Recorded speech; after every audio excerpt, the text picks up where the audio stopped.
No, but the resolution today is a non-binding resolution. If that's the case, what the hell is the point of the UN or the UN Security Council? The US government has lost it. They've lost their credibility and they've lost their heads. They've lost their mind. If UN Security Council resolutions are not binding, if the United Nations General Assembly resolutions are not binding, then, I mean, accepting USA as a country, not binding. Accepting Israel as a country, not binding. Last week's resolution that the U.S. brought forward, was that binding or non-binding? I have to get an answer for you and go back on that. I don't have that answer for you, but I'll take the question. A child saying that, I have to go ask my mother first, exposed the so-called superpowers. They have absolutely exposed it. This is God's, wisdom in everything. They have lost 32,000 civilians. They are heroes. The Gazans are heroes.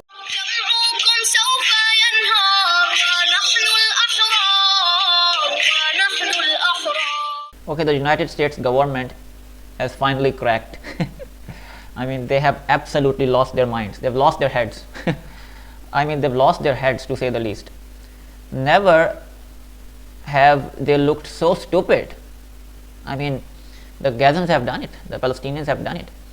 Hearing from their, U.S. State Department spokes, Matt Miller, and also the White House spokes, John Kirby, I mean, they are looking absolutely stupid. They don't know what to say. I mean, the United Nations Security Council resolution 2728 passed, calling for an immediate ceasefire. I mean, the resolution passed. And, they are somehow trying to depict that this is not binding. I mean, they've lost their heads. Have they gone crazy? They've absolutely lost their heads. Never has the United Nations ever worked like this. I mean, just hear from their spokespersons. We're willing to go along with it, and so what do you expect now to happen as a result of the passage of this resolution? So I think, do you expect that Israel is going to announce a ceasefire? I do not. And that do you expect that Hamas is going to release hostages? So I'm glad you mentioned that, because one of the things that we have objected to for some time is that most of the people that call for a ceasefire, we believe, are calling for Israel to unilaterally stop operations and not calling for Hamas to agree to a ceasefire where they would release hostages. Well, I think it goes both ways, doesn't it? It could, but but the resolution today is a non-binding resolution. Okay, so what's the point? Why did you abstain? Why didn't you veto?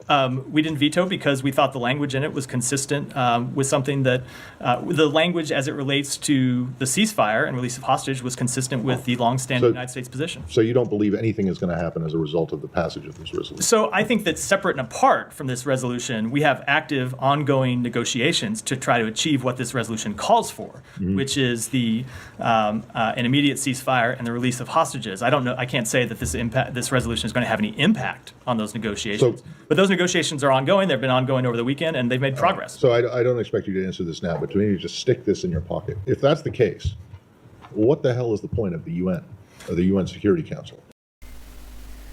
Okay, nicely done by, the reporter here. Absolutely exposing Matthew Miller, their spokesperson. Absolutely exposing him. Absolutely making him look foolish and stupid, because the US government has lost their heads, right? I mean, Israelis lost their head. The Israeli government absolutely lost their minds decades ago, right? I mean, when you hear from the Israeli government making statements like, Palestinians are Hamas, Yemen is Hamas, Iran is Hamas, South Africa is Hamas, United Nations is Hamas. I mean, the Israeli government lost their heads a long time ago. But now, this disease has carried in the US government as well, right? How far will they go in defending their colonial partners? How far? How far? This is the question at the moment. They are going so far that they have lost any credibility among the international community. The US government has lost it. They've lost their credibility and they lost their heads. They've lost their mind. I mean, Matt rightly said in the end, I mean, what's the point of UN then? Let me make a statement, a big statement. If the United Nations Security Council resolutions are not binding, like they are projecting it now, right? Then accepting Israel as a state is not binding as well. Accepting Israel as a state is not binding as well. You can go even further. Accepting United States of America as a country, is it binding? Because How was United States of America established as a country? How was Israel established as a country? They've lost their minds, Nothing is binding then, nothing. If UN Security Council resolutions are not binding, if the United Nations General Assembly resolutions are not binding, then, accepting USA as a country, not binding. Accepting Israel as a country, not binding. You see how stupid this is getting? Absolutely stupid, absolutely ridiculous. Just to, defend their, partners, defend their colonial friends. Look at this, how far they go. Destroy all the human rights, destroy all the international law, destroy United Nations. The world will lose coordination just because of this, Biden-Netanyahu relationship, this US-Israeli relationship. And I think the US is exposing of US government. This will not, in the future, this will not go very good for them. China and Russia are looking and calculating everything. Even Iran and Middle East and all the Muslims are looking at this very carefully.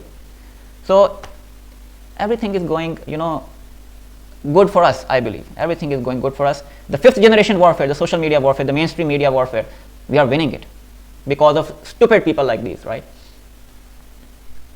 Right now. Thank you. I have a technical question and another question. On the technicality, you said the resolution is not binding. Is it non-binding, or is it binding but not enforceable and no consequences for Israel, for example, if they don't abide by the ceasefire? My understanding is a non-binding resolution. Okay. Are you aware of reports that Palestinian women were sexually harassed and some even were raped in the Shifa hospital by the Israeli army? And have you seen also videos of Israeli drones targeting civilians in Khan Yunis? And if you're not aware of these incidents? I am not. This is the first I'm hearing of that. Okay. Those are troubling allegations, obviously troubling reports. The State Department confirmed one of them. Let me take the question back. Okay, See if please. we can get you a better response. Thanks, Kareem. John, you made a point throughout the briefing about mentioning that this was a non-binding resolution that the U.S. abstained on. Last week's resolution that the U.S. brought forward, was that binding or non-binding? I have to get an answer for you and go back on that.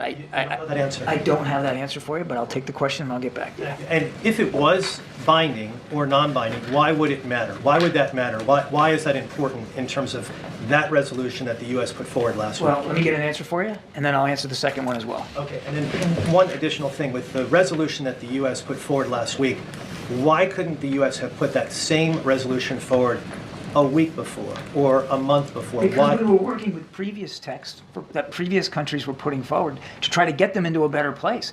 It wasn't like, it's not like y'all don't, this language doesn't just get cooked up and thrown onto the Security Council floor in a matter of 30 minutes. It's usually worked over time. And look at him, how much he is hesitating to answer this, right? Because, when your base is false, you cannot defend anything. He's saying, he rightly asked that, was your resolution that you presented, would that have been binding? Had that passed? And John Kirby has no idea how to answer. Because, the base is flawed.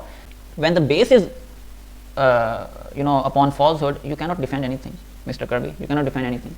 That's why you had to say that, let me check up with my superiors. It's like saying that, a child saying that, I have to go ask my mother first. I have to go ask my mommy first. That's how stupid these people are looking now. Their seats have no worth anymore. The US State Department, the White House has no worth anymore.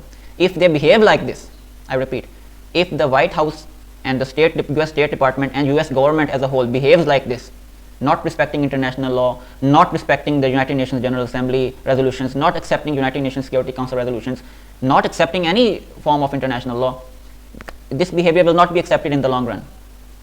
This behavior will not be accepted in the long run, and this will go to our favor. China, Russia, BRICS, Brazil, South Africa, the Muslim countries, the Middle East countries, all of these are looking very carefully, these things very carefully, and I think the Gazans have done it. Look how small this area is. This is God's grace. Look how small this area is, and look how these people have actually, exposed the so-called superpowers. They have absolutely exposed it. This is God's, wisdom in everything. They have lost 32,000 civilians. They are heroes. The Gazans are heroes, but they have exposed, the people like these, the US government, the Israeli government, these colonial terrorists. Yes, these colonial terrorists, these intellectual terrorists, they have exposed them. And with that, assalamu alaikum.